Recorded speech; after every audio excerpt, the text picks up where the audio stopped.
Hello everyone, we have given 9 plus 10 equal 19, 8 plus 20 equal 28, which is also correct, 7 plus 30 equal 37, then 6 plus x equal what? So here we have to find the value of x and question mark. So can we find the number that fills this logical sequence? Comment your comment what number you found and watch my solution in this video.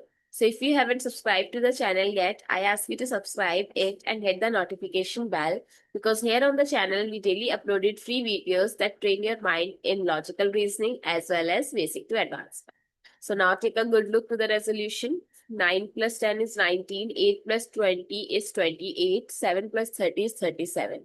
So we see that here's 10, 20, 30. So what will be the next digit? It will be, we can see the pattern, they will add 10, right? So 30 plus 10 is 40. So what replace the question mark or x? X is 40. Now we can find the value of question mark. 6 plus 40, which is 46.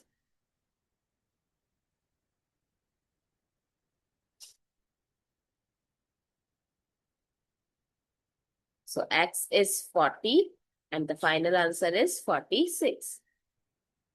Comment down below if you already cracked the logic of this logical sequence. Thanks for watching. See you in the next video.